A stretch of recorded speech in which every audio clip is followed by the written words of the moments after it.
Selamat datang di channel ini, jangan lupa subscribe, like dan share videonya, terima kasih. Bab 832 Selamat tinggal Asura berambut perak. Siapa yang mau menikahi seorang tiran wanita? Bajingan Kilin Sensan itu ingin melepaskan diri dari kendali adiknya, jadi dia menyerahkannya kepada Yao Qingyu. Sang Santa Hujan Tua, yang sedang dalam suasana hati yang cukup baik, langsung menjadi tidak senang setelah mendengar kata-kata Yao Qingyu. Sambil berkacak pinggang, dia menatapnya tajam dan berkata, "Apa maksudmu? Apakah saya lebih rendah dari ketiga wanita di belakang Anda? Membalas kebaikan dengan permusuhan? Itu keterlaluan." Yao Qingyu terdiam, tidak ada gunanya berdebat dengan kakak beradik ini. Dia melambaikan tangannya dan berkata, "Baiklah, aku sudah menemukan apa yang kau inginkan, jadi sekarang kita impas. Kalian semua sebaiknya menjauh dariku sekarang juga. Tak perlu lagi mendengar kata-kata kewanitaan dari putra suci Kilin, atau menghadapi Santa Tyrannosaurus." Wanita tua itu mengepalkan tinjunya, agak menyesal karena telah membiarkan Yao Qingyu lolos begitu saja atas pencurian pakaian dalamnya. Sekarang tidak ada cara untuk menemukan kesalahan padanya. Semua laki-laki sama saja. Ejek Santa Hujan Tua. Katakan padaku di mana istana Kaisar Kematian berada. Yao Qingyu sedikit mengerutkan kening. Jangan pergi ke sana. Kau bisa kehilangan nyawa jika tidak hati-hati. Mengesampingkan berbagai kehendak maut di dalam aula kematian, tanpa kemauan yang cukup atau metode kultivasi yang menenangkan, pikiran seseorang dapat dengan mudah dihancurkan. Bahkan bunga dan tanaman di halaman belakang, yang terbentuk dari hukum kematian, akan sangat berbahaya jika sedikit saja terpicu. Gadis suci hujan kuno berkata, "Memangnya apa urusanmu?" Ini dia, ubah koordinat istana Kaisar Kematian. Dia mengeluarkan sebuah patung giok kecil dan melemparkannya ke Yao Qingyu. Yao Qingyu mengambilnya dan sangat gembira. Ternyata itu adalah patung kecil pengganti yang bisa menangkis pukulan fatal. Ini bisa menyelamatkan hidup Anda di saat kritis.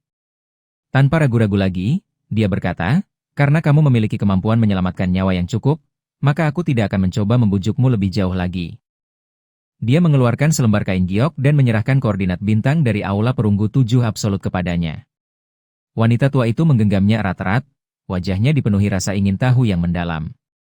Siapa yang tidak ingin menjelajahi istana Kaisar Kematian yang legendaris? Ayo pergi. Dia meraih Kilin Saint dan melayang ke langit. Putra suci Kilin berteriak, "Aku tidak akan pergi. Ada begitu banyak peri di sini, apa yang akan kulakukan di aula orang mati itu? Baiklah, aku akan pergi." Ketika pedang ditodongkan ke lehernya, putra suci Kilin langsung patuh. "Saya pergi secara sukarela." Saat Yao Qingyu memperhatikan kakak beradik itu pergi, urat di dahinya berdenyut. Kedua orang ini benar-benar pasangan yang serasi. Dia berdiri dan berkata kepada ketiga wanita di sampingnya, "Mari kita pergi dan membersihkan beberapa gua tempat tinggal untuk beristirahat selama beberapa hari." Dia segera membawa mereka bertiga ke langit berbintang. Namun tepat saat dia hendak pergi, Yan Jingtian bergegas menghampirinya. "Adik Yao, kudengar kau sedang berkhotbah?" "Oh, astaga, bukankah kita sudah terlambat?"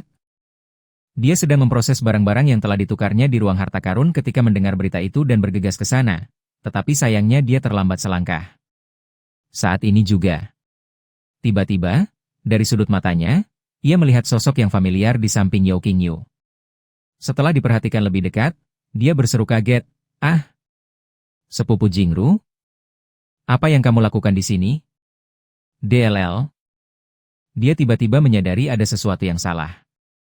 Mengapa Yan Jingru berdiri di samping Xia Yuxian dan Nangong Yun?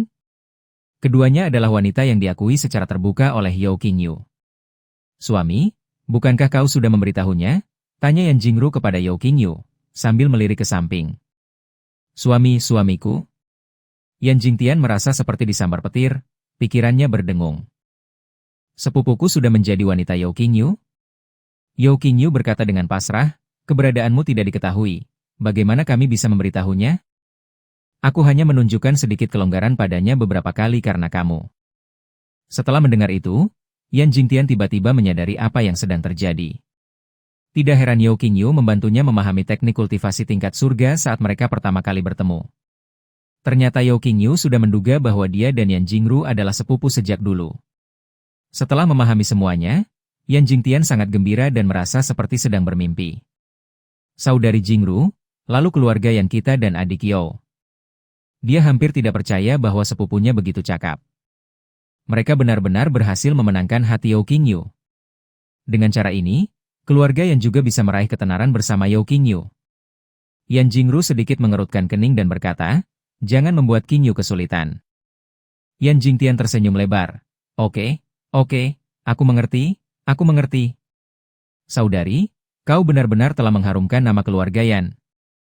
Jika pesan itu terkirim kembali, keluargamu pasti akan memperlakukanmu seperti harta yang berharga. Mulai sekarang, silsilah keluarga Yan akan memiliki halaman terpisah untukmu. 10 halaman. Tidak, itu harus berupa buku terpisah. Yan Jingru menggigit bibir merahnya sedikit dan berkata dengan nada menegur, "Jika kau tidak ada kerjaan, pergilah." Dia merasa malu dengan apa yang baru saja dikatakannya, tetapi jauh di lubuk hatinya dia merasakan kegembiraan yang tak terlukiskan. Setelah mengandalkan Yo Qingyu, statusnya di dalam keluarga juga meningkat pesat. Dia melirik ke samping ke arah pria di sebelahnya, matanya dipenuhi kelembutan. Aku harus berterima kasih padanya dengan cara yang semestinya. Kak, jangan impulsif. Tepat saat itu, terdengar teriakan lain. Semua orang menoleh ke arah suara itu. Namun kemudian mereka melihat Dong Hao mengejar seorang wanita berambut perak yang menggoda. Dia memiliki kulit yang cerah, fitur wajah yang halus dan cantik, dan rambut perak panjangnya yang menjadi ciri khasnya membuatnya menonjol di antara kerumunan. Tatapan matanya yang dingin berkilat dengan sedikit kesombongan yang tak terkendali. HMPH, bukankah kau selalu membawa padaku tentang betapa hebatnya kakak Yo ini? Aku datang ke sini untuk menghadapinya secara langsung, dan kau malah menahanku lagi? Dong Hao berkata dengan tergesa-gesa, kalau begitu, setidaknya tunjukkanlah rasa hormat. Bukankah kamu hanya mencari masalah? Wanita berambut perak itu mencibir, kau hanya mencari masalah. Supaya kamu tidak terus-menerus mengomel di telingaku. Tak lama kemudian, keduanya tiba di hadapan Yo Qingyu dan yang lainnya. Wanita berambut perak itu menyilangkan tangannya, mengangkat kepalanya dengan angkuh, dan berkata, "Siapa kakak senior Yo, kakak bodohku? Coba saya lihat, kamu punya 3 kepala dan 6 lengan seperti apa?" Si idiot ini seperti sudah dicuci otaknya. Yang dia bicarakan hanyalah kamu. Yo Qingyu menatap wanita cantik berambut perak di hadapannya sejenak, dan ragu-ragu untuk beberapa saat. Barulah kemudian senyum tipis muncul di wajahnya, dan dia berkata dengan penuh emosi, "Sudah lama sekali." Asura berambut perak. Wanita berambut perak itu berhenti sejenak, terkejut. Seorang Asura berambut perak? Nama yang kuno sekali, begitulah julukan yang diberikan orang lain kepadanya ketika dia berada di Istana Sembilan yang mulia di benua angin dan bulan. Dia sudah sangat lama tidak mendengar nama itu. Bagaimana mungkin ada orang di langit berbintang yang bisa mengenalinya? Dengan ekspresi bingung, dia menatap Yo Qingyu dan membeku di tempat seolah-olah tersengat listrik. Itu kamu? Yo Qingyu. Untuk sesaat, pikirannya kembali ke 9 istana, kepada satu-satunya temannya di sana. Ia bangkit dari seorang pendatang baru di 9 istana menjadi seorang jenius tak tertandingi dengan bakat luar biasa yang melegenda. Dong Liwing tidak pernah menyangka mereka akan bertemu lagi. Yang lebih mengejutkan lagi, kakak senior Yo yang selalu dibanggakan Dong Hao ternyata adalah Yo Qingyu. "Kakak Dong, kenapa kau pergi tanpa mengucapkan selamat tinggal?" Setelah mandi bersama Dong Liwing dan meningkatkan kultivasinya, Dong Liwing menghilang dari Istana Sembilan yang mulia seolah-olah dia telah lenyap dari muka bumi. Mereka bahkan tidak muncul selama pertempuran terakhir antara 9 istana dan gerbang harimau hitam. Yo Qingyu pernah berpikir bahwa dia telah tewas di suatu tempat saat mencari harta karun magis. "Aku tak pernah menyangka akan bertemu denganmu lagi." Mendengar itu, Dong Liwing buru-buru berkata, "Tidak. Aku tidak pergi tanpa mengucapkan selamat tinggal." Mereka dibawa kembali oleh keluarga mereka. Penjelasannya yang penuh kecemasan diliputi kepanikan, matanya berkaca-kaca karena takut disalahpahami. "Karena aku, Feng Xiangnan menjadi tidak puas dengan keluarga Dong. Keluarga kami khawatir akan bencana yang akan datang, jadi mereka membawaku kembali dan bersiap untuk mempersembahkanku kepada Feng Xiangnan sebagai permintaan maaf." Tanpa diduga, Feng Xiangnan kemudian tewas, dan baru-baru ini, ketika Feng Tiansu dan Yang Mulia Pembunuh Langit gugur dan krisis keluarga Dong terselesaikan, aku dibebaskan. Adik Yo, aku tidak meninggalkanmu. Saat dia berbicara, air mata menggenang di matanya. Bab 833 Transformasi Lengkap. Yao Qingyu melangkah maju dan dengan lembut menepuk bahunya. Asura berambut perak yang kukenal tidak akan menangis karena keluhan kecil. Dong Liwing menyeka air matanya dan berkata, aku tidak sedih. Aku merasa bersalah karena ketika Istana Sembilan yang mulia berada dalam bahaya kehancuran, aku tidak mampu membantu mereka. Sekte Harimau Hitam hampir memusnahkan Istana Sembilan yang mulia, tetapi dia ditangkap dan tidak dapat memberikan bantuan. Tidak sulit membayangkan rasa menyalahkan diri sendiri yang dia rasakan. Yao Qingyu tersenyum lembut dan berkata, semua itu sudah berlalu, dan tidak ada yang menyalahkanmu. Hanya mereka yang berada pada tahap jiwa yang baru lahir yang memenuhi syarat untuk berpartisipasi dalam pembantaian itu. Mengingat tingkat kultivasi Dong Liwing saat itu, tetap tinggal di belakang mungkin tidak akan banyak membantu. Dia hanya merasa bersalah. Mari kita menatap ke depan sekarang. Konstelasi Tianxing kita telah menghadapi bencana yang 100 kali lebih berbahaya daripada bencana Gerbang Harimau Hitam. Anda? Yao Qingyu tiba-tiba berhenti, matanya melirik ke sekeliling, dan berkata dengan lembut, jaga dirimu baik-baik. Aku tidak punya banyak teman, dan aku tidak ingin kehilangan satu teman lagi.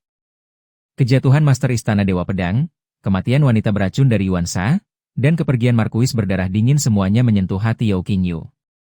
Hidup itu singkat. Orang-orang yang kita temui hari ini mungkin telah tiada besok. Ini adalah cerminan sejati dari dunia. Dong Liwing terkejut, awalnya mengira Yao Qingyu mencoba membujuknya untuk berani melawan musuh. Pada akhirnya, saya menyarankan dia untuk melindungi dirinya sendiri. Ia sedikit terharu, menatap Yao Qingyu, dan berkata, kamu juga. Salah satu dari sedikit teman saya. Saat ini juga. Dong Hao memperhatikan bahwa Yan Jingtian dan Yan Jingru berdiri di samping Yao Qingyu. Dia mengenal Yan Jingtian, tetapi ini adalah pertama kalinya dia bertemu Yan Jingru, yang sangat cantik dan memiliki pesona yang tak tertandingi. Penampilannya memiliki beberapa kemiripan dengan Yan Jingtian. Kakak Yao, siapakah peri ini? Sebelum Yao Qingyu sempat menjawab, Yan Jingtian membusungkan dada dan berkata dengan bangga, ini sepupuku. Orang kepercayaan adik Yao. Ah, dia wanitanya Yao Qingyu? Tidak heran Yao Qingyu begitu baik kepada Yan Jingtian. Konon, dia membantunya memahami teknik kultivasi tingkat surga dan memberinya anggur spiritual pembuka ki. Ternyata Yan Jingtian memiliki sepupu yang baik hati. Setelah Yao Qingyu berpamitan dan pergi jauh, ia tak kuasa menahan diri untuk tidak menatap Dong Liwing dan mengeluh. Kak, kenapa kamu begitu mengecewakan? Lihatlah saudara perempuan orang lain, dia sudah menjadi wanita Yao Qingyu. Kamu luar biasa. Kamu berhasil berteman dengan mereka setelah sekian lama. Bukankah ini memalukan? Patah. Dong Liwing menepuk bagian belakang kepalanya dan memarahinya dengan nada bercanda. Sekarang kau menggurui aku?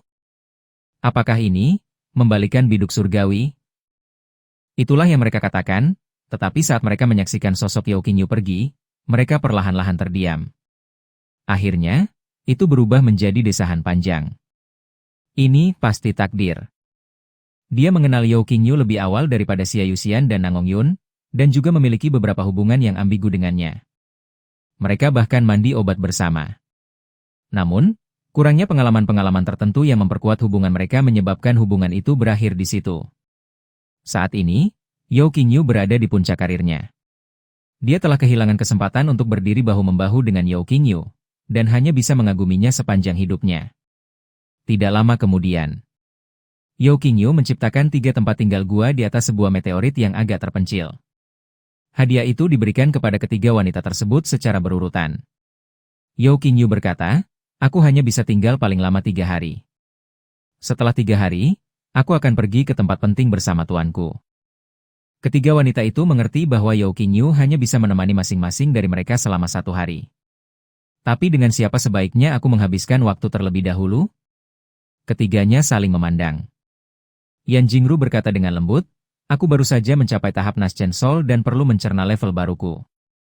Biarkan suamimu tinggal bersamamu dulu. Yan Jingru adalah yang paling murah hati. Karena tidak ingin bersaing dengan kedua adik perempuannya, dia memilih sebuah gua untuk memulai pengasingannya. Melihat sikapnya yang seperti itu, Xia Yuxian, sebagai seorang permaisuri, tidak bisa bersikap picik dan berkata, Xie Jiuzhou telah merebut kembali benua lain, dan saya perlu menatanya kembali. Aku akan segera kembali. Yao Qingyu mengarahkan Xie Jiuzhou ke arah yang benar, mengatur agar dia membantu Xia Yuxian dalam menaklukkan segala penjuru dan meningkatkan keber Fortunes negara. Pada awalnya, Xie Jiuzhou tidak begitu yakin dengan Xia Yuxian. Lagi pula, Xia Yuxian hanyalah seorang wanita muda di tingkat kedua tahap Naschen Soul, sementara dia adalah seorang ahli Naschen Soul tingkat 6 yang kuat dan memerintah sebuah benua yang cukup makmur. Namun, Yao Qingyu secara berturut-turut memenangkan tempat pertama di jalan kuno menuju surga dan membunuh yang mulia pembunuh surga. Xie Jiuzhou kemudian rela menjadi bawahan Xia Yuxian.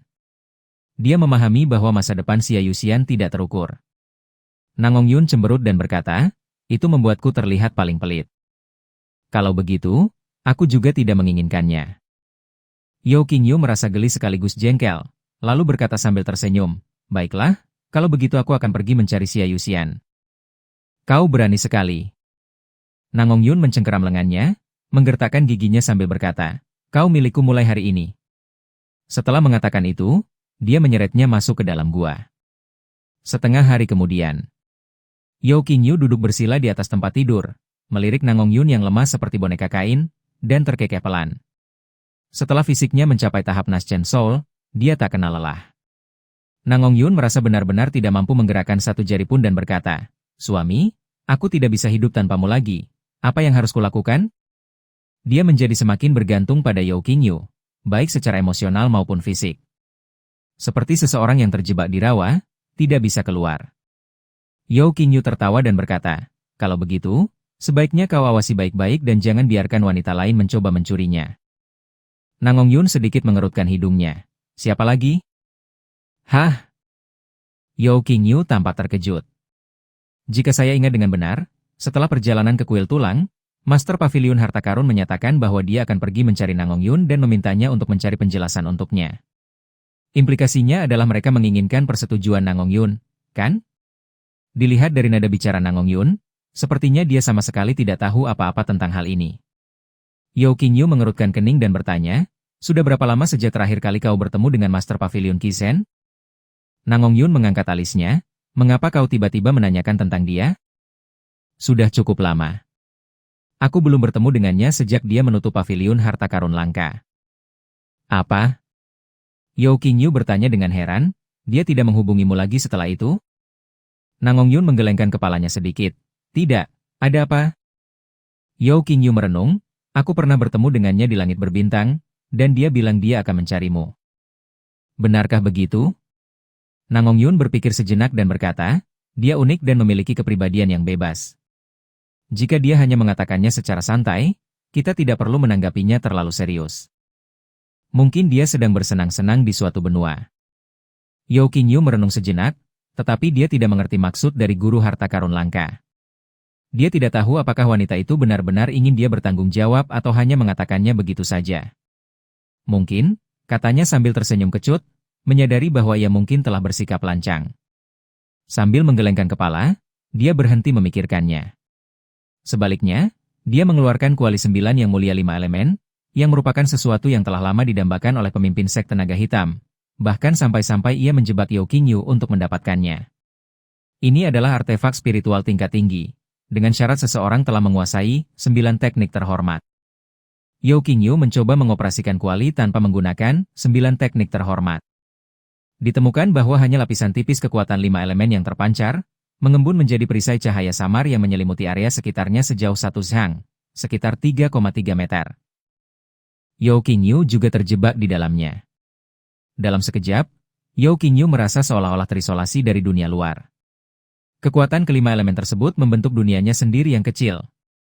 Mereka yang berada di dalamnya mampu mengisolasi diri dari serangan eksternal. Ini sebenarnya harta karun pertahanan? Saat ini, ia mampu bertahan melawan serangan dari kultivator Naschen Soul tingkat 9. Jika kita mengaktifkan teknik 9 yang mulia, bukankah itu bisa menangkis serangan kultivator jiwa baru? Mata Yao Qingyu berbinar-binar penuh semangat. Bab 834 Jebakan Mahkota. Seiring musuh-musuh yang dihadapinya semakin kuat, metode pertahanan terbatasnya sama sekali tidak mampu menandingi mereka yang berada di tahap Naschen Soul. Terutama ranah tahap jiwa yang baru lahir, yang tidak dapat ditahan hanya dengan kekuatan fisik saja. 9 kuali suci 5 elemen di hadapan mereka memberikan sarana perlindungan yang sempurna. Tetapi, Kekuatan dari 9 kuali suci 5 elemen seharusnya tidak terbatas pada hal ini saja. Yao Qingyu kemudian mengeluarkan ornamen rambut berupa artefak semisakral yang diberikan kepadanya oleh pemimpin sekte naga hitam, yang dilapisi dengan mineral berwarna-warni. Menurut pemimpin sekte naga hitam, rencananya adalah menggunakan kekuatan 5 elemen untuk menghanyutkan biji-biji tersebut. Apakah wanita tua ini benar-benar sebaik itu? Memberikan artefak suci secara cuma-cuma? Dia berkata dengan tatapan main-main, coba kulihat rencana jahat apa yang kau sembunyikan. Dengan sebuah pikiran, Yao Qingyu mengaktifkan mata kekosongan, menggunakan kekuatan spasial untuk menyelimuti hiasan rambut tersebut. Dengan cara ini, jika ada kelainan pada mahkota, kelainan tersebut dapat langsung dipindahkan melalui teleportasi. Untuk menghindari pengaruh pada Yao Qingyu dan Nangong Yun. Hanya setelah mengambil tindakan pencegahan barulah dia mengerahkan secercah kekuatan 5 elemen, menyentuh sudut biji pada hiasan rambutnya. Kekuatan kelima elemen memang memiliki efek penahan pada biji. Sepotong biji logam seketika meleleh menjadi asap 5 warna. Namun rasa jijik itu tidak hilang. Sebaliknya, rasa jijik itu berkobar seperti bubuk mesiu, mengancam akan meledak. Teleportasi spasial. Melihat situasinya tidak menguntungkan, Yao Qingyu dengan tegas berteleportasi bersama dengan hiasan rambut dan gumpalan asap 5 warna. Momen berikutnya. Suara gemuruh yang memekakan telinga bergema ratusan kaki di atas kepala. Hal ini menyebabkan banyak tokoh berpengaruh di markas mengambil pendekatan menunggu dan melihat. Bahkan Yang Mulia Zhan Tian pun merasa khawatir, wajahnya menunjukkan keterkejutan, fluktuasi yang begitu kuat, bahkan setara dengan kultivator Nas Chen Sol. Pemimpin sekte naga hitam, yang terus-menerus mengamati sekitarnya, menyeringai dingin. Apakah menurutmu barang-barangku begitu mudah diambil? Apakah kamu tidak takut menjadi abu? Dalam sekejap, dia tiba di atas meteorit yang meledak. Aku kira aku akan melihat Yao Qingyu mati dengan cara yang mengerikan, tetapi yang kulihat hanyalah hiasan rambut yang melayang tenang di udara. Dan retakan-retakan hampa yang terbentuk akibat ledakan di sekelilingnya. Yao Qingyu dengan tenang mengenakan pakaiannya dan berjalan keluar dari gua di bawah. Dia dengan santai menggenggam mahkota itu, menatap pemimpin sekte naga hitam dengan senyum setengah hati. Aku telah mengecewakanmu. Mereka tidak hanya tidak membunuhku, tetapi mereka juga memberiku senjata sihir yang ampuh dan menghancurkan. Saya kira hiasan rambut ini hanya untuk menyembunyikan sesuatu. Namun Yao Qingyu tiba-tiba menyadari bahwa hiasan rambut ini juga bisa melukai musuh. Bayangkan Anda dikelilingi dan diserang oleh sekelompok kultivator alam jiwa baru. Betapa dahsyatnya ledakan yang akan terjadi jika dia menggunakan kekuatan 5 elemen untuk membakar semua mineral pada hiasan rambutnya. Setidaknya, seorang kultivator Nas Chen Sol yang telah mencapai titik kemunduran pasti akan hancur berkeping-keping. Hadiah dari pemimpin sekte naga hitam tidak hanya berupa artefak tembus pandang, tetapi juga senjata ampuh untuk memusnahkan musuh. Melihat mahkota yang selamat dari ledakan tanpa kerusakan, mata Yao Qingyu dipenuhi kegembiraan. Sebaliknya, wajah pemimpin sekte naga hitam tampak muram, dan dia menggertakkan giginya, berkata, kalian akan menerima pembalasan kalian. Saat ini juga. Dari dalam gua terdengar teriakan Nangong Yun, suami, cepat kembali. Sekarang giliran saya untuk melayani Anda. Yao Qingyu melepaskan hiasan rambutnya dan berkata sambil tersenyum, balas dendamku telah tiba. Aku lelah sekali, Seketika itu juga, di bawah tatapan marah pemimpin sekte naga hitam, dia terbang kembali ke guanya untuk terus menikmati kebahagiaan yang baru didapatnya. Dia berharap bisa merobek gua itu dan memotong Yao Qingyu menjadi 8 bagian. Namun, banyak tokoh terhormat yang menatapnya, membuatnya tidak berani bertindak gegabah, dan dia hanya bisa pergi dengan perasaan frustrasi. Yao Muking juga bergegas mendekat setelah mendengar keributan, menatap gua tempat tinggal Nangong Yun, tenggelam dalam pikirannya. Bagaimana saudari Nangong akan melayani kakak? Tak lama kemudian, ia agak terkejut mendapati gua itu berguncang. Mengapa gempa bumi terjadi dimanapun kakakku dan Nangong Yun berada? Coba saya lihat apa yang terjadi. Tepat ketika dia hendak mendekat, dia dihentikan oleh peribulan darah, yang juga bergegas mendekat. Dengan wajah muram, dia berkata, anak-anak, jangan ikut campur. Aku akan datang lagi nanti. Setengah hari kemudian. Nangong Yun, sekali lagi seperti gumpalan lumpur, berkata, pergi cari Xia Yuxian. Aku sudah tidak tahan lagi denganmu. Sebelumnya, keduanya berimbang, tetapi sekarang Yao Qingyu telah mengalami transformasi total, seperti harimau yang menuruni gunung, membuatnya tak berdaya untuk melawan. Yao Qingyu mengelus punggungnya yang halus. Bagaimana mungkin? Bukankah kau selalu ingin memilikiku sepenuhnya untuk dirimu sendiri? Nangong Yun ketakutan dan berkata, tidak, aku salah. Pergi temui saudari Xia Yuxian. Aku tidak akan mengulanginya lagi. Yao Qingyu kemudian tertawa terbahak-bahak dan tiba di gua Xia Yuxian dengan semangat yang baru. Dia baru saja kembali dan sedang mengatur dokumen-dokumennya dari daratan utama dengan senyum lebar di wajahnya. Dia kini telah menguasai 10 benua, keberuntungannya telah mencapai puncaknya, dan kultivasinya telah mencapai tingkat ke-6 dari tahap jiwa baru lahir. Itu sungguh luar biasa. Astaga, kamu sudah sampai di level ke-6 tahap jiwa yang baru lahir. Biarkan suamimu melakukan pemeriksaan menyeluruh untuk melihat apakah ada bahaya tersembunyi. Yao Qingyu melingkarkan lengannya di pinggangnya dari belakang, tangannya meraba ke atas. Xia Yuxian tidak melawan, tetapi hanya berkata dengan wajah tegas. Setelah semua masalah yang disebabkan Nangong Yun, apakah kau masih punya energi?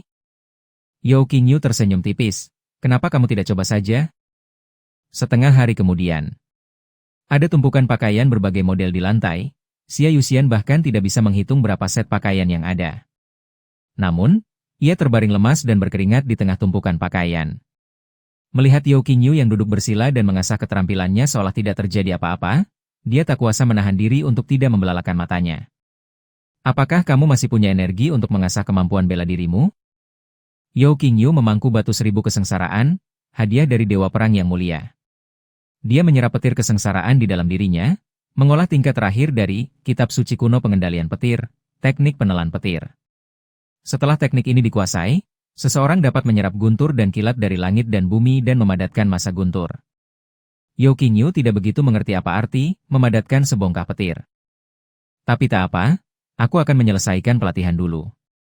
Hanya dengan menyempurnakan kultivasi, Kitab Suci Kuno Pengendalian Petir, barulah seseorang dapat melihat wujud sebenarnya dari gulungan bambu emas yang bertuliskan Kitab Suci ini. Sehelai bambu ini, yang hanya mengandalkan kemampuan pertahanannya, berhasil memblokir serangan dari pancaran cahaya biru. Jelas bahwa ini sama sekali bukan hal yang sederhana. Mendengar keterkejutan Xia Yuxian, Yao Qingyu tersenyum dan berkata, cepatlah pulih, masih ada 50 set pakaian untuk diganti. Xia Yuxian tampak ketakutan dan berkata, suami, lupakan saja. Dia sedikit takut. Setelah mencapai tingkatan fisik alam jiwa awal, Yao Qingyu benar-benar kewalahan. Yao Qingyu mencibir, kau sendiri yang membeli pakaian ini, jadi kau harus menggantinya meskipun itu menyakitkan. Kamu tidak bisa melarikan diri. Xia Yuxian merintih dan dengan cepat menelan beberapa ramuan untuk memulihkan diri. Jika tidak, besok hari ini akan menjadi peringatan kematianmu. Saat dia sedang beristirahat, Yao Qingyu berhasil menyerap petir kesengsaraan dari batu 1000 kesengsaraan. Kekuatan dahsyat yang terkandung di dalamnya sangatlah besar, setara dengan kekuatan dahsyat setidaknya 20 orang yang sedang mengalami kesengsaraan jiwa yang baru lahir. Meskipun kultivasinya telah mencapai tingkat ke-8 dari tahap jiwa baru lahir dan dia juga telah mengolah kekuatan ilahi Dao Petir. Dia hampir tidak bisa mencernanya. Akhirnya, dengan menahan ketidaknyamanan, dia berhasil menyerap semua petir cobaan itu. Dan, Kitab Suci Kuno Pengendalian Petir, ini akhirnya selesai. Teknik penelan petir. Yao Qingyu mengeluarkan teriakan pelan, dan kilatan petir di sekitarnya, seolah-olah bertemu dengan lubang hitam. Semuanya diserap oleh Yao Qingyu dan berputar mengelilinginya. Kemudian, bayangan itu menyatu menjadi garis besar Yao Qingyu yang buram. Dia tampak seperti Yao Qingyu yang kejam. Oh! Yao Qingyu terkejut.